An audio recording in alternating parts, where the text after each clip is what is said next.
I'm Hazel Mitchell, 35, and I run a billion-dollar tech company that nobody knows I own. My sister Stephanie just called to tell me I'm too poor to attend her anniversary party with her rich husband Brandon. What she doesn't know is that Brandon has been working for my company for 3 years. He reports directly to me, though we've never met in person.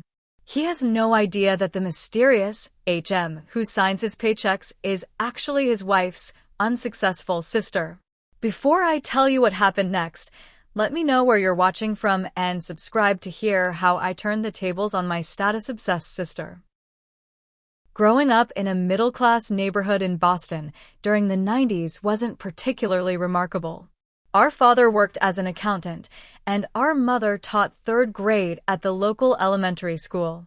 We lived in a modest 3-bedroom house with faded blue shutters and a small backyard where I used to sit for hours with my second-hand laptop, coding while Stephanie practiced cheerleading routines.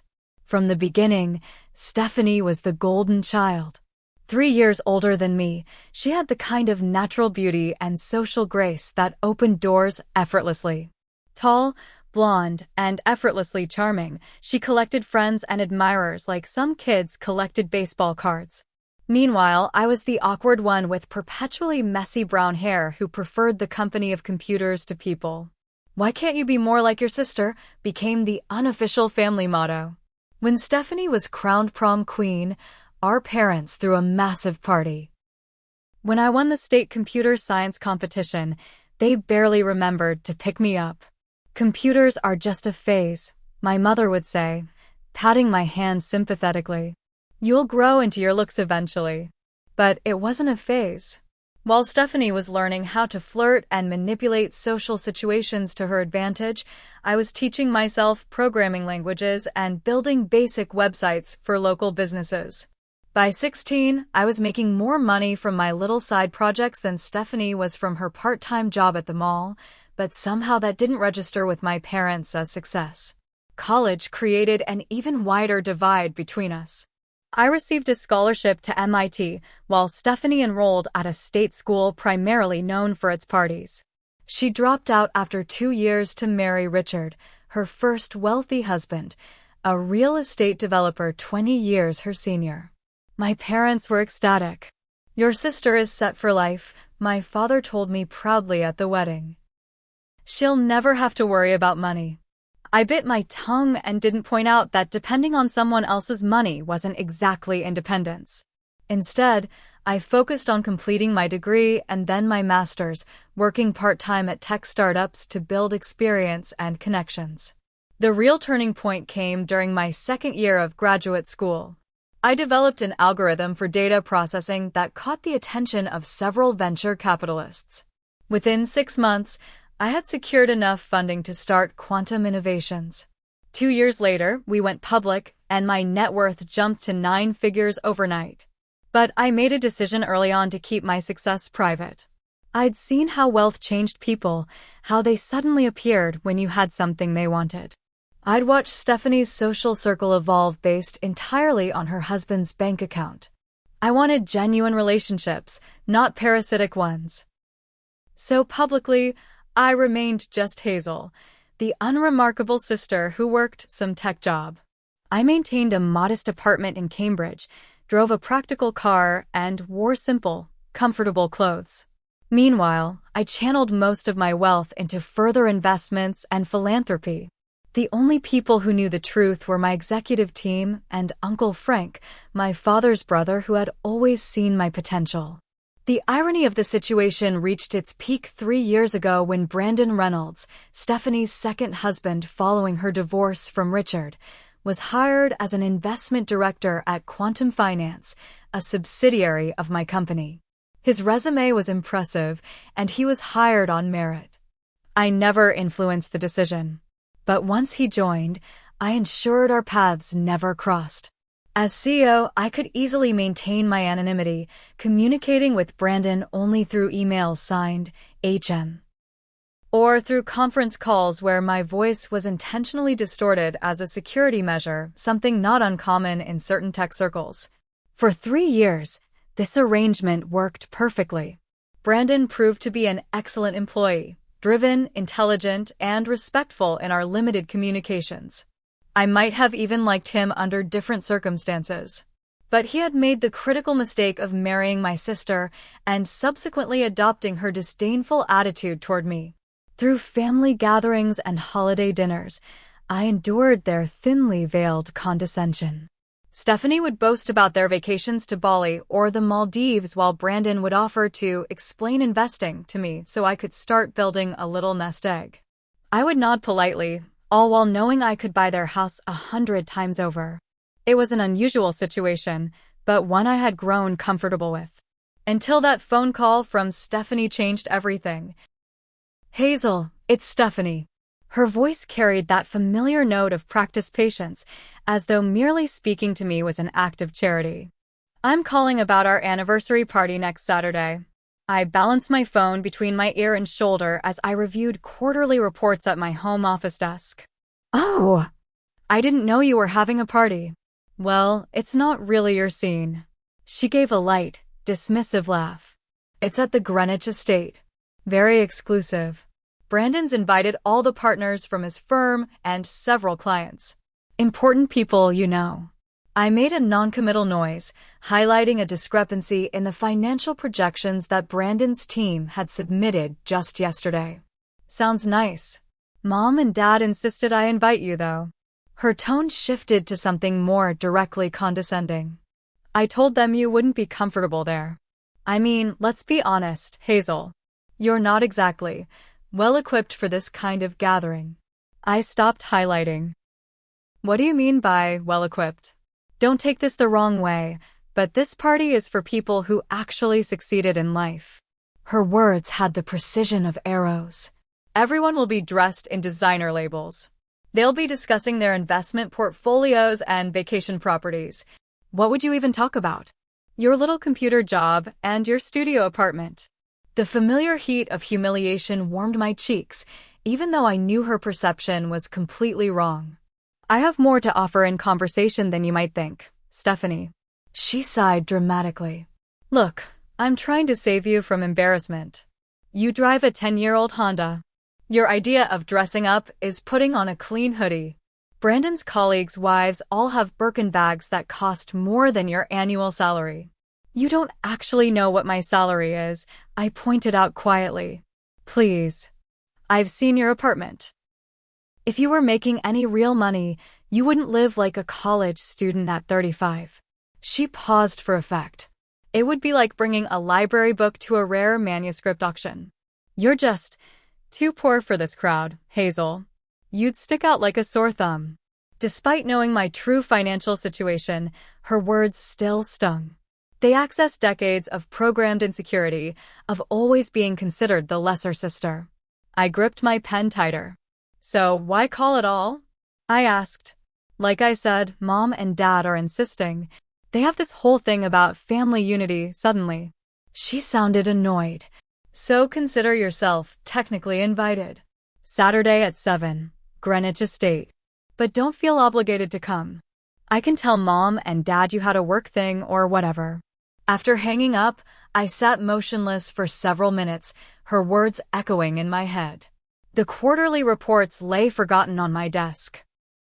I'd endured years of Stephanie's subtle and not-so-subtle put-downs, always taking the high road, always keeping my success private.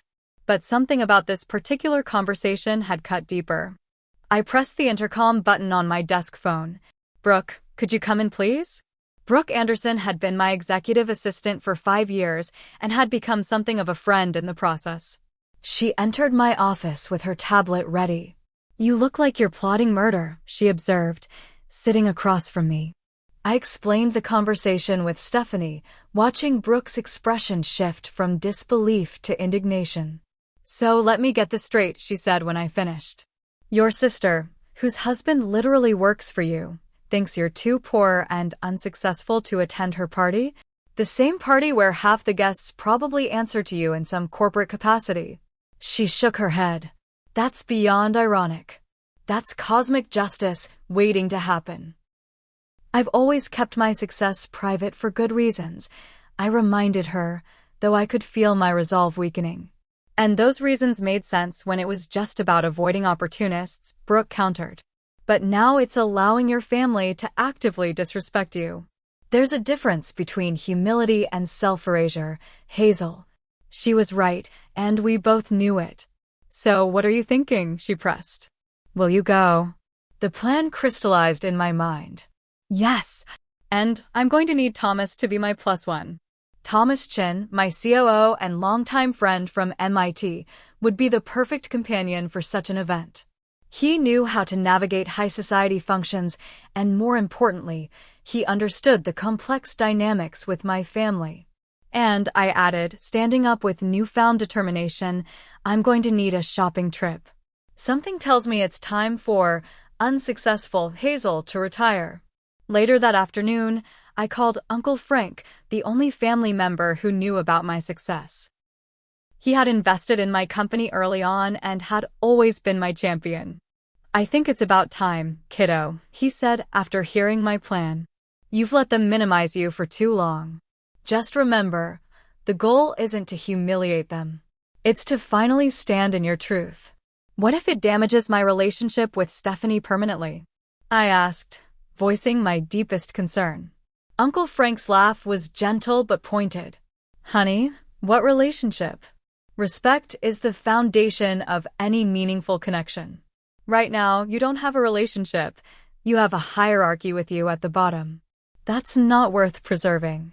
As the day of the party approached, I swung between certainty and doubt. Part of me wondered if maintaining the peace through continued deception might be easier. But as I tried on the Stella McCartney dress I'd purchased, a far cry from my usual practical attire, I remembered Stephanie's dismissive tone. You're too poor for this crowd. No, I decided. Some facades had outlived their usefulness. The week leading up to Stephanie's anniversary party passed in a blur of preparation and strategic planning. I wasn't just attending a social function, I was orchestrating a long overdue reckoning. Every detail mattered. Shopping for the right outfit became a mission. With Brooke's enthusiastic assistance, I purchased a midnight blue Stella McCartney gown that managed to be both sophisticated and understated. We paired it with Christian Louboutin heels and subtle diamond jewelry from Tiffany. The ensemble cost more than what Stephanie probably thought I made in 3 months. The goal isn't to look flashy, I explained to Brooke as we selected accessories.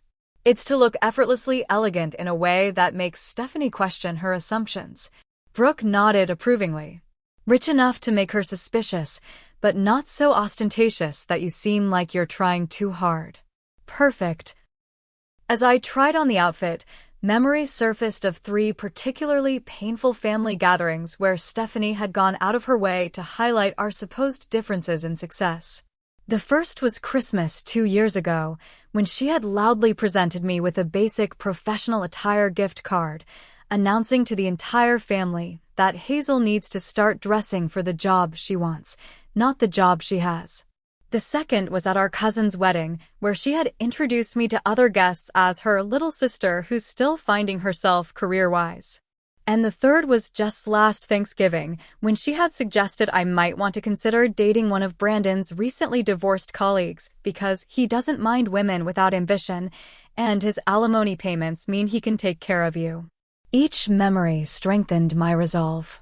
This wasn't about revenge, it was about correction. A long overdue balancing of scales. 2 days before the party, I met with Thomas to finalize our approach. We sat in my actual office at Quantum headquarters, a far cry from the modest apartment Stephanie believed I lived in. The spacious corner office overlooked the Boston skyline, with awards and recognition for my company's innovations lining one wall. So, just to be clear, Thomas said, Brandon has no idea that you're his boss? None at all. I shook my head. He reports directly to me as CEO, but he only knows me as HM. We've had conference calls, but with voice modulation for security purposes. It's not actually that unusual in certain tech circles, especially for companies working on proprietary technology. And you're sure you want to reveal this now? At their anniversary party? Thomas looked concerned. It's going to create quite a scene. I'm not planning to make a public announcement, I clarified. But I'm not going to hide who I am either. If the truth comes out organically, so be it. We discussed the guest list, which Brooke had managed to obtain through connections. As suspected, nearly a third of the attendees had professional ties to Quantum or its subsidiaries. Several were people I'd met at industry events who would certainly recognize me as CEO. What about your parents? Thomas asked. How do you think they'll react? That was the question I'd been avoiding. My parents had always favored Stephanie, but I didn't want to hurt them.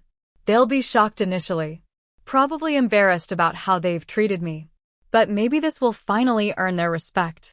Just remember, Thomas said gently, you don't need their validation anymore. You've built something remarkable without it. The day of the party, I verified through our company systems that Brandon was still unaware of my identity. My executive pseudonym, HM, had sent him an email just yesterday about quarterly projections, which he had respectfully responded to without any indication he suspected who was behind the initials. I spent the afternoon at an upscale salon getting my hair and makeup professionally done, another departure from my usual low-maintenance routine. As I watched the stylist transform my appearance, I questioned my motivations one final time. Was I doing this out of petty revenge? Or genuine self-respect? Sometimes, the stylist commented, noticing my pensive expression, looking your best is a form of self-care, not vanity. By 6:30, I was ready.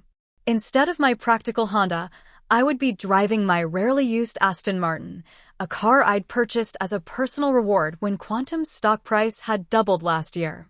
It remained garaged most of the time, another aspect of my life kept separate from family scrutiny. Thomas arrived at my penthouse, looking impeccable in a tailored Tom Ford suit. He let out a low whistle when he saw me. Stephanie isn't going to know what hit her, he said with a grin. That's not the goal, I reminded him, though I couldn't help returning his smile. Of course not, he agreed, offering his arm. The goal is simply to exist authentically for once. If her worldview gets shattered in the process, well, that's just a bonus. The drive to Greenwich took just under 2 hours. As we approached the estate, a sprawling mansion with manicured grounds and a circular driveway already lined with luxury vehicles, I felt a flutter of anxiety. Having second thoughts? Thomas asked, noticing my hesitation as we pulled up to the valet. I took a deep breath, looking at the imposing facade where dozens of Connecticut's elite were gathering to celebrate my sister and brother-in-law. No, I said finally. I've been playing small for too long. It's time. The Greenwich estate looked like something from a luxury travel magazine, all manicured hedges, marble columns, and twinkling lights strung through perfectly shaped trees. Valets in burgundy uniforms waited at the circular driveway, where guests arrived in Mercedes, BMWs, and the occasional Bentley. Thomas handed over the keys to my Aston Martin with practiced nonchalance as I stepped out, smoothing the silk of my midnight blue gown. Ready for this? He asked quietly, offering his arm. I nodded, though my heartbeat quickened as we approached the grand entrance. Inside, a crystal chandelier cast prismatic light across a marble foyer where guests mingled with champagne flutes in hand. Classical music from a string quartet drifted through the space, occasionally punctuated by polite laughter or the clink of glasses. Several heads turned as we entered. I recognized a few faces from industry events, people who knew exactly who I was and what I was worth. One of them, the CEO of a cybersecurity firm we'd collaborated with last year, did a visible double-take before smiling broadly and moving in our direction. Before he could reach us, however, I spotted Stephanie across the room. She was wearing a red designer gown, her blonde hair swept into an elaborate updo adorned with what appeared to be actual diamonds. She was mid-conversation with an older couple but froze when she saw me, her champagne glass halting halfway to her lips. The look of shocked confusion on her face was almost comical. She excused herself from her conversation and made her way toward us, her expression cycling rapidly between disbelief, suspicion, and forced composure. Hazel. Her voice carried that familiar condescending tone, though now tinged with uncertainty. This is unexpected. And you brought a guest. This is Thomas, I said calmly, my colleague and friend. Thomas, this is my sister Stephanie. Thomas extended his hand with perfect poise.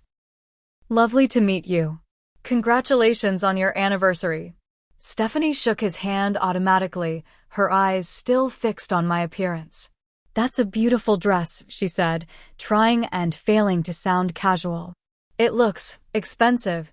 Thank you, I replied simply, offering no explanation. She waited for me to elaborate, and when I didn't, she asked directly, "Is it a rental?" Thomas coughed discreetly to cover a laugh. I merely smiled. No, it's not a rental. Before she could press further, Brandon appeared at her side. In person, outside of company video conferences where I'd observed him without being seen, he looked exactly like his personnel file photo, tall, with dark hair graying slightly at the temples, conventionally handsome in a corporate way. You must be the sister I've heard so much about, he said, extending his hand. His tone was polite, but carried the faintest note of condescension. I'm Brandon. Hazel, I replied, shaking his hand firmly. Nice to finally meet you in person. Something in my phrasing made him tilt his head slightly, but he didn't comment on it. Instead, he turned to Thomas. And you are? Thomas Chin, he replied. COO of Quantum Innovations. Brandon's expression shifted immediately to one of professional interest. Quantum? The tech giant? I actually oversee some investments related to your subsidiaries through my firm. I know, Thomas said with a pleasant smile, offering no further explanation. Before the conversation could continue, my parents appeared, looking simultaneously surprised and uncomfortable at my presence. Hazel, honey. My mother's voice was too loud, her smile too wide. We didn't expect. We're so glad you could make it. She embraced me stiffly, then pulled back to examine my appearance. You look different. You clean up nice, my father added awkwardly, clearly trying to process my transformation. Thanks, Dad, I said. It's amazing what a good dress can do. My mother's eyes darted around, clearly noticing how several guests were looking in our direction with interest. Have you met the Andersons? Harold is a very successful hedge fund manager. The unspoken message was clear. Important people are watching. Don't embarrass us. Before I could respond, the CEO who had noticed me earlier finally made his way over. Hazel Mitchell, he said warmly, taking my hand. What a surprise to see you here. Your last quarter results were nothing short of miraculous. That expansion into quantum security solutions was brilliant. I could feel Stephanie stiffen beside me. Alex, good to see you, I replied naturally. You remember Thomas, of course. The men shook hands as my family watched in obvious confusion. We should catch up, Alex continued. That proposal your team sent over for the joint venture looks promising. Maybe we could discuss it over lunch next week. I'd like that, I agreed. Have your assistant contact Brooke for scheduling.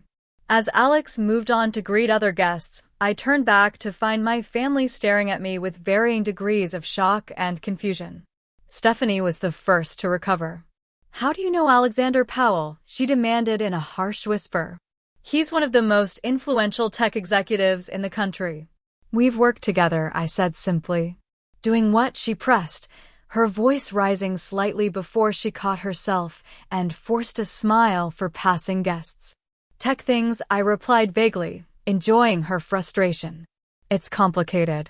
Throughout the next hour, similar scenes repeated themselves. Industry leaders greeted me with respect and familiarity. A venture capitalist discussed my recent TED Talk on ethical AI development. A financial reporter asked if I'd reconsider my usual policy of declining interviews. With each interaction, I could see Stephanie's composure cracking. Brandon, meanwhile, looked increasingly puzzled, as though trying to solve a complex equation. My parents had shifted from embarrassment to opportunistic pride, suddenly referring to me as our brilliant daughter to anyone within earshot. Eventually, Stephanie pulled me aside, her manicured nails digging into my arm as she steered me toward a quiet corner. "What game are you playing?" she hissed. "These people are talking to you like you're someone important." I met her gaze steadily. "Maybe because I am. This act might be fooling some people, but I grew up with you," she said. "I know exactly who you are. A socially awkward computer nerd who lives in a cramped apartment and can barely afford decent clothes. Whatever you're pretending to be tonight, it's pathetic." Despite everything I'd accomplished, her words still had the power to sting. Years of conditioning didn't disappear overnight. But instead of shrinking as I might have done before, I stood taller. "You've never actually asked me about my career, have you?" I said quietly. "Not once in 15 years have you shown any genuine interest in what I do or what I've achieved. You decided who I was a long time ago, and you've never bothered to update that assessment." She blinked, momentarily thrown by my directness. "I don't need to ask.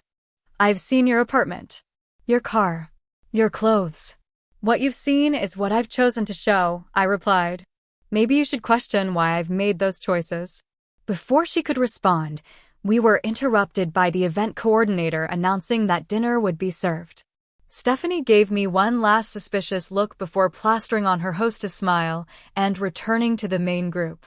As Thomas and I followed the guests toward the dining room, he leaned close. "Your sister looks like she's about to explode." "We haven't even gotten to the main event yet," I murmured back. "Wait until Brandon figures it out." The ballroom had been transformed into an elegant dining space, with round tables draped in ivory linens and centered with elaborate floral arrangements. Place cards with calligraphy directed guests to their assigned seats.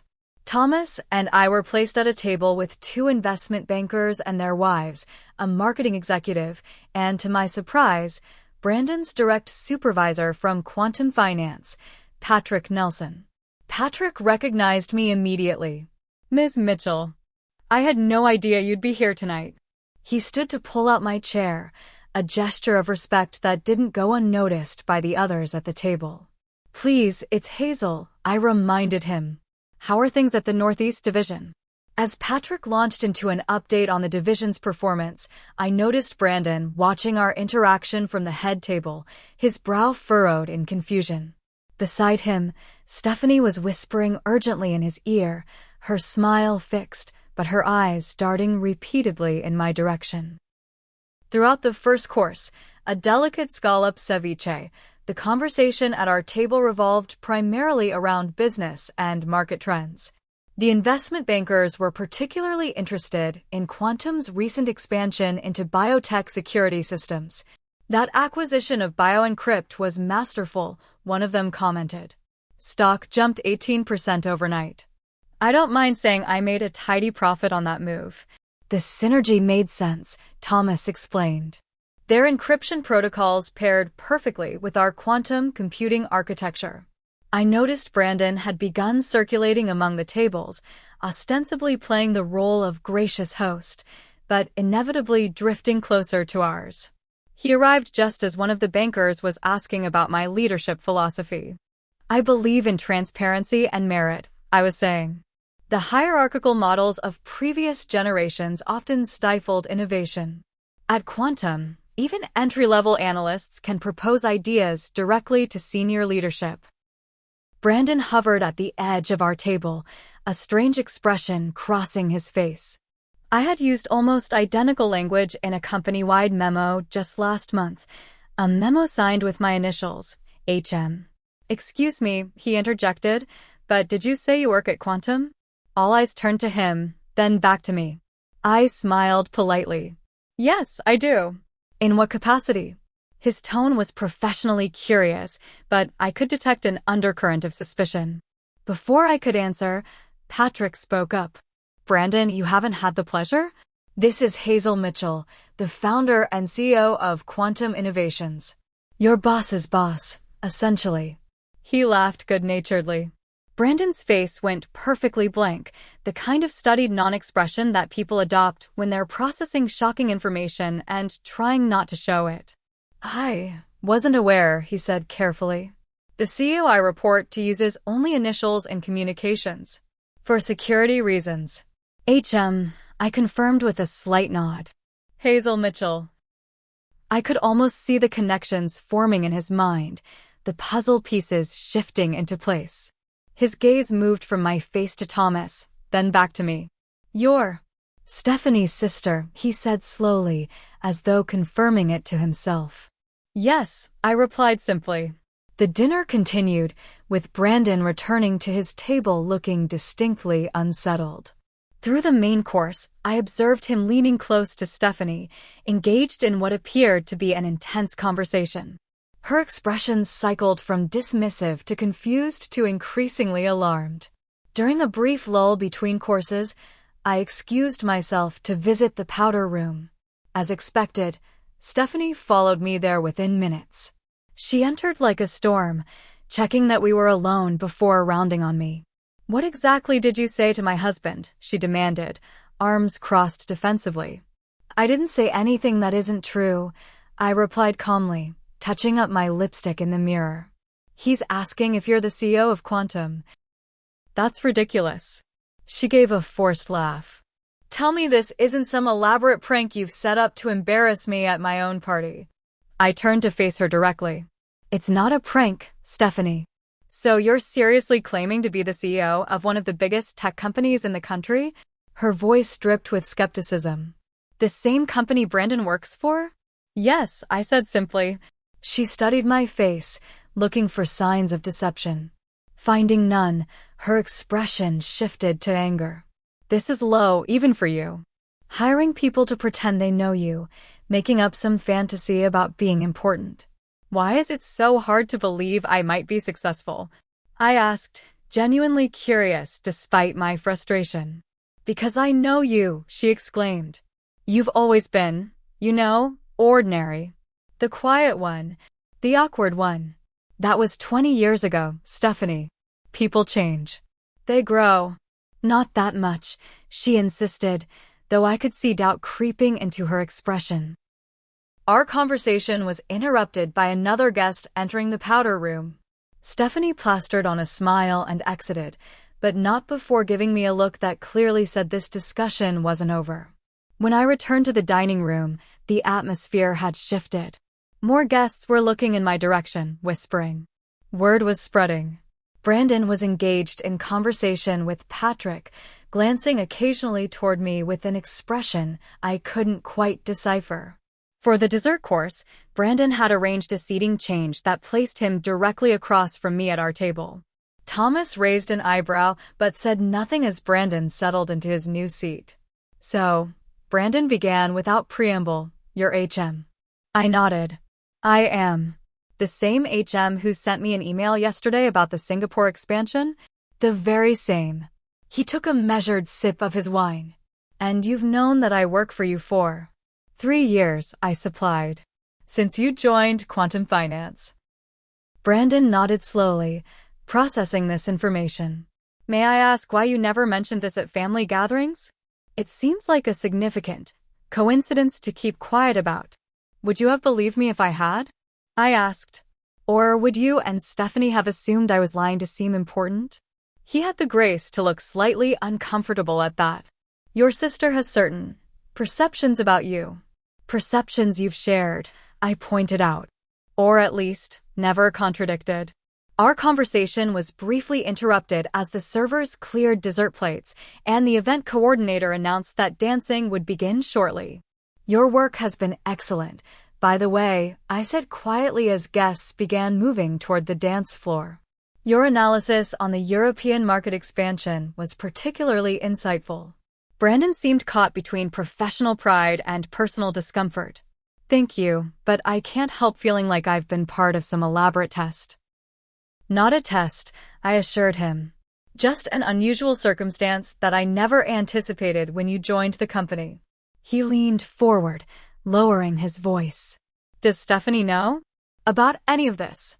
"She's learning tonight," I replied. Just like you.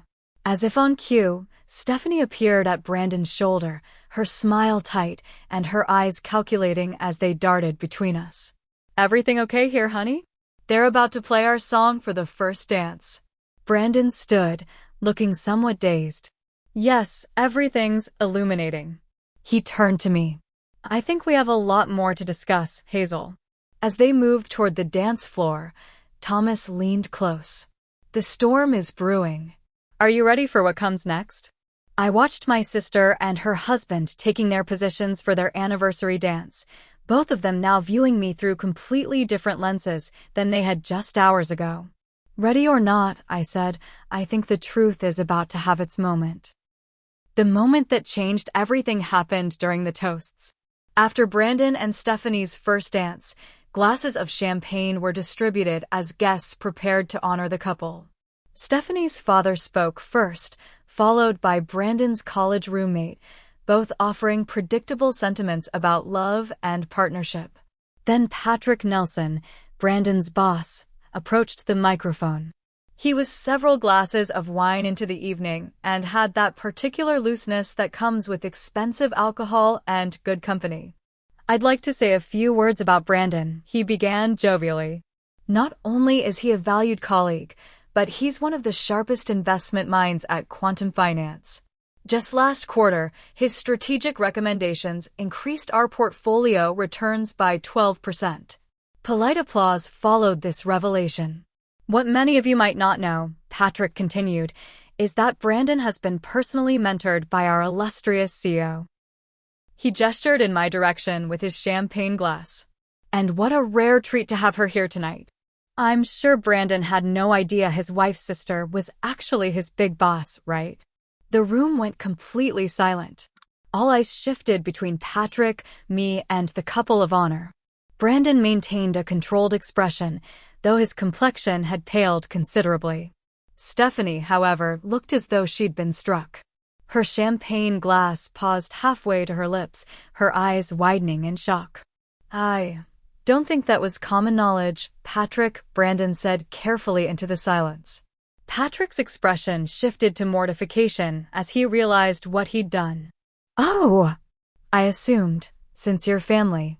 I'm sorry, I didn't realize it was. It's fine, Brandon interrupted smoothly, taking control of the situation. Yes, it's true. My wife's sister Hazel Mitchell is indeed the CEO of Quantum Innovations, the parent company of Quantum Finance where I work. He raised his glass. To unexpected connections and small worlds, guests murmured in surprise, quickly raising their glasses to follow his lead. But Stephanie remained frozen, her glass still suspended in midair, her expression cycling through disbelief, confusion, and finally, a dawning comprehension that seemed to physically alter her posture. After the toast, she grabbed Brandon's arm and whispered something urgent in his ear. He nodded, and they both made their way toward my table. We need to talk, Stephanie said without preamble. Privately. We moved to a small anteroom off the main ballroom. As soon as the door closed behind us, Stephanie rounded on me. Is this true? She demanded. You're actually the CEO of Quantum? Brandon's company. Yes, I said simply. Why didn't you tell me? Her voice had a strange quality, part accusation, part genuine bewilderment. Would you have believed me? I countered. Or would you have assumed I was making it up to seem important? She had no immediate answer for that.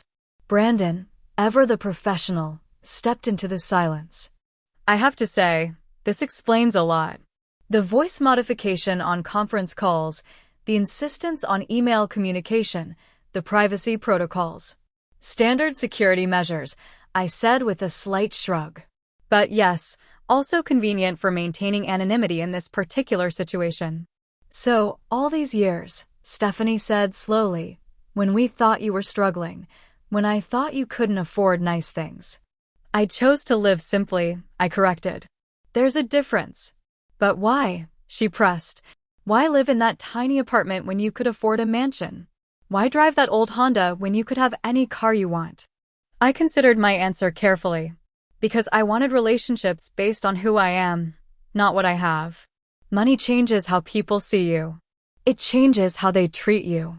Like how I've treated you, she said quietly, the realization visibly dawning on her face. Yes, I acknowledged. Like that. Brandon cleared his throat. I think what's important now is that He was interrupted by the door opening as my parents entered, their expressions a mix of confusion and emerging calculation. Is it true? My father asked without preamble. You're the CEO of Quantum? Yes, Dad, it's true. My mother's hand went to her pearls, a nervous habit she'd had for decades. But how? When? Why didn't you tell us? I tried to tell you many times, I said, the words coming out more tired than accusatory. Remember when I invited you to the company launch 6 years ago? You said you couldn't miss Stephanie's spa weekend. Or when I sent you tickets to my TED Talk. You said technology conferences weren't really your thing. We didn't realize it was important, my mother protested weakly. That's exactly the point, I replied. Nothing I did ever seemed important to you. So eventually I stopped sharing. My father, ever practical, was already adjusting to this new reality. Well, this is wonderful news. Our daughter, a CEO. We always knew you were smart, didn't we, Helen? My mother nodded eagerly. Of course. We always told everyone about our brilliant daughter in tech. The revisionist history was almost comical. Thomas, who had quietly entered behind my parents, caught my eye and gave me a subtle head shake. We'd anticipated this exact reaction. I think, Brandon said carefully, we should return to our guests. We can discuss family matters another time. Yes, Stephanie agreed, her social instincts kicking in despite her obvious shock. The party. As we moved to leave the anteroom, she caught my arm. This isn't over, she said quietly. We have a lot to talk about. Yes, I agreed. We do. When we returned to the ballroom, it was clear that word had spread. Guests looked at me with new interest. Some who had barely acknowledged me earlier now approached with business cards and invitations to charity galas. The transformation in how I was perceived was both fascinating and depressing to witness. One woman who had earlier given me a dismissive once-over now gushed, I simply adore what you're doing with quantum encryption. My husband has invested heavily in your company. I smiled politely but excused myself quickly. This kind of transparent social climbing was exactly why I'd kept my success private. From across the room, I caught Stephanie watching these interactions, her expression unreadable. For the first time in our adult lives, I felt like she was actually seeing me, not the shadow of who she thought I was, but who I had actually become. And judging by her expression, she wasn't quite sure what to do with this new reality. The remainder of the party had a surreal quality. Social hierarchies visibly shifted as guests who had previously gravitated towards Stephanie now orbited around me instead. The irony wasn't lost on anyone, least of all my sister, who maintained her hostess smile with increasing strain as the evening progressed. By midnight, the crowd had thinned considerably. Thomas had stepped outside to take an important call from our Tokyo office, leaving me momentarily alone near the dessert table when Brandon approached. I think we should talk, he said, his tone professionally cordial. About work, among other things. I nodded. I agree. He led me to a small study off the main hall. The room was paneled in dark wood with leather-bound books lining the shelves, the kind of masculine space designed to convey importance and tradition. I want to be clear, he began once we were seated, that my work at Quantum Finance has always been based on merit. I've never leveraged personal connections for advancement, and I wouldn't want you to think. I know, I interrupted gently. Your performance reviews speak for themselves. You're excellent at what you do, Brandon. That's never been in question. He seemed relieved. Thank you. That's important to me. Your professional integrity is one of the reasons I never intervened in your career path, despite our personal connection. You earned your position and your success. Brandon nodded, then hesitated before asking, why didn't you tell me? When I joined the company.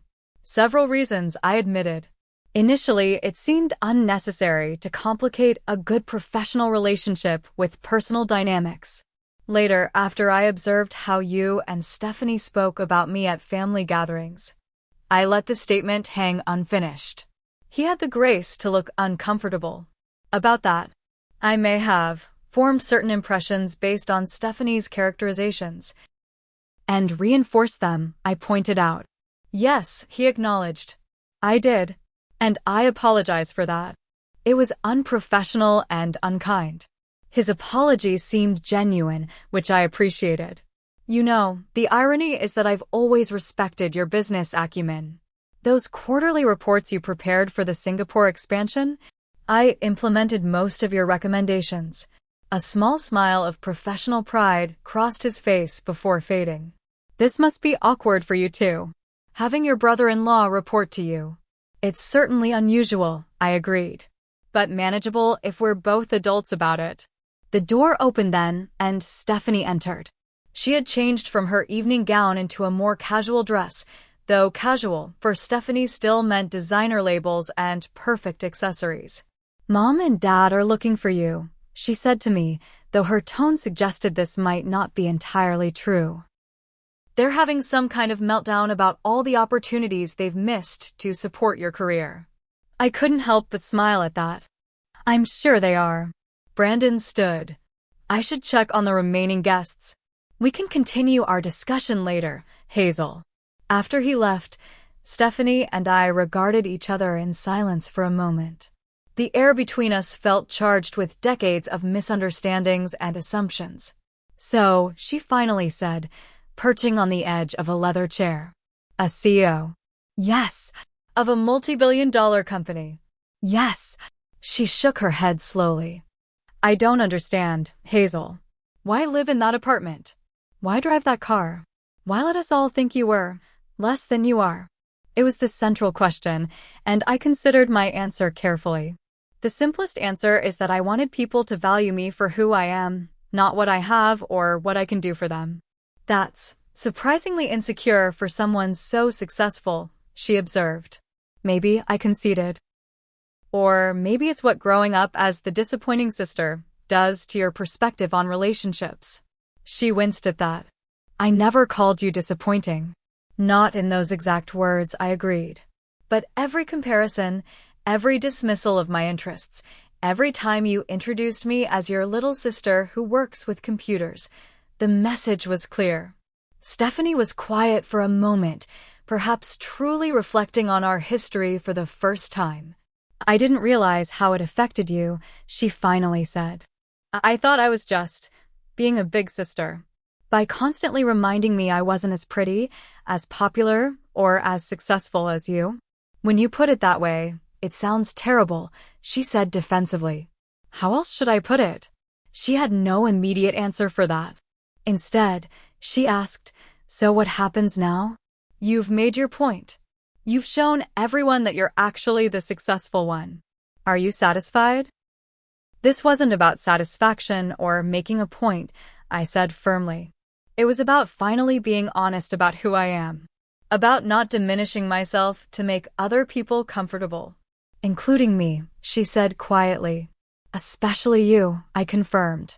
For years, I've tolerated your condescension because it seemed easier than confrontation. But at some point, allowing someone to treat you poorly becomes a form of self-betrayal.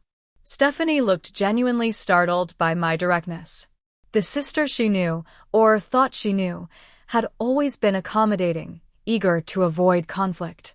I don't know how to be around this version of you, she admitted. That's the thing, Stephanie. This has always been me. You just never bothered to see it.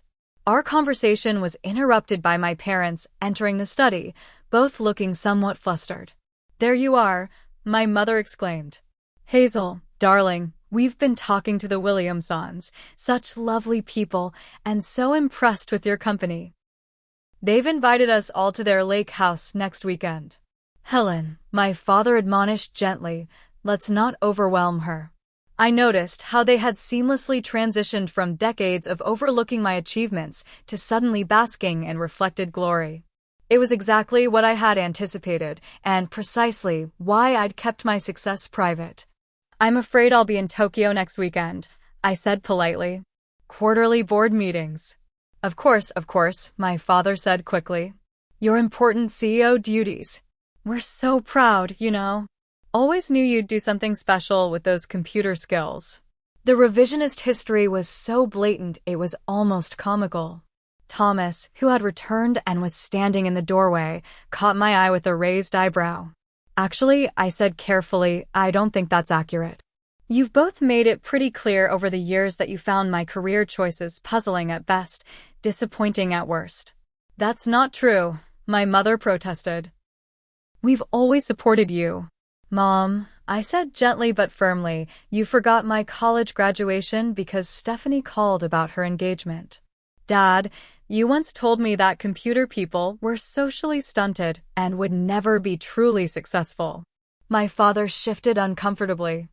I may have said something like that, but I didn't mean. It's okay, I interrupted. I'm not bringing this up to make you feel bad. But if we're going to have any kind of relationship moving forward, it needs to be based on truth, not convenient rewriting of history. My parents exchanged uncomfortable glances and used to this level of directness from me. What are you saying, exactly? My mother asked cautiously. I'm saying that I'd like to have a real relationship with you both. One where you see me for who I actually am, not who you wish I was or who you can now brag about to your friends. The room fell silent as they absorbed this. I think, my father finally said, we have a lot to think about. And perhaps some apologies to make. It wasn't a full acknowledgement, but it was a start. As the evening wound down, I found myself standing with Thomas on the terrace, looking out over the manicured gardens illuminated by strategic landscape lighting. So, he said, mission accomplished? Secret identity revealed, family hierarchy disrupted. I smiled slightly. It wasn't about disrupting hierarchies. Wasn't it a little bit? He teased. Maybe a little, I conceded. But mostly it was about stopping the cycle of diminishment. About refusing to keep making myself smaller to accommodate other people's narratives. Thomas nodded thoughtfully. For what it's worth, I think you handled it with remarkable grace. I might not have been so restrained if it were my family. The night's not over, I reminded him. I could still flip a table or two. He laughed, and I joined him, feeling lighter than I had in years. Whatever happened next with my family, I had finally stepped fully into my truth. The relief of that alone was worth any awkwardness that might follow. 2 weeks later, I hosted a small dinner party at my actual home, the penthouse overlooking Boston Harbor that I'd purchased 3 years ago but had never shown to my family. The guest list was carefully curated, close friends, valued colleagues, and family members who had demonstrated a genuine desire to repair our relationships. Stephanie and Brandon arrived exactly on time, both looking slightly uncomfortable in this new dynamic. My parents followed shortly after, bearing an expensive bottle of wine and effusive compliments about the lovely apartment. Thank you for inviting us, Stephanie said as I took her coat. She sounded sincere, if slightly stilted. I'm glad you could come, I replied, equally polite. As the evening progressed, I observed my sister carefully. She was more subdued than usual, less performative. When conversation turned to my company's recent innovations, she listened attentively instead of changing the subject. Near the end of the evening, as other guests mingled in the living room, Stephanie found me alone in the kitchen. I've been doing a lot of thinking, she said without preamble. About how I've treated you. About why I felt the need to position myself as the successful sister. I waited, giving her space to continue. I think, she said slowly, I've always been a little jealous of you. Of all the things I'd expected her to say, that wasn't on the list. Jealous? Of me? She nodded. You always knew exactly who you were and what you wanted. You never needed anyone's approval or validation. I've spent my entire life seeking external validation, defining myself through other people's perceptions. The insight surprised me. I'd never considered our dynamic from that perspective. I'm not saying that excuses how I've treated you, she continued. It doesn't. But I'm trying to understand it myself. That's a start, I acknowledged. I'd like us to try again, she said cautiously. Not as the successful sister and the struggling sister, or whatever roles we've been playing. Just as sisters. Adults who might actually have things to learn from each other. I considered her offer. Years of hurt couldn't be erased with one conversation, but her willingness to acknowledge the past seemed genuine. I'd like that too, I said finally. But it will take time. And effort. From both of us. I know, she nodded. I'm willing if you are. As my guests departed later that evening, I reflected on how differently the night had unfolded compared to Stephanie's anniversary party. Here, in a space where I was fully myself, surrounded by people who valued me for my character rather than my bank account, I felt a sense of authentic connection that no amount of status or wealth could provide. My journey from hiding my success to embracing it publicly had never been about proving my worth to others. It had been about refusing to participate in my own diminishment. About standing in my truth and requiring others to meet me there. Some relationships would survive that transition. Others might not. But for the first time in my adult life, I was navigating those connections from a place of authenticity rather than accommodation. And regardless of what happened next with my family, that change alone felt like the most significant success of all. So, what about you? Have you ever had to reveal a hidden truth about yourself to family members who misunderstood you? How did it change your relationships? Let me know in the comments below, and if this story resonated with you, please like, subscribe, and share it with someone who might need to hear it.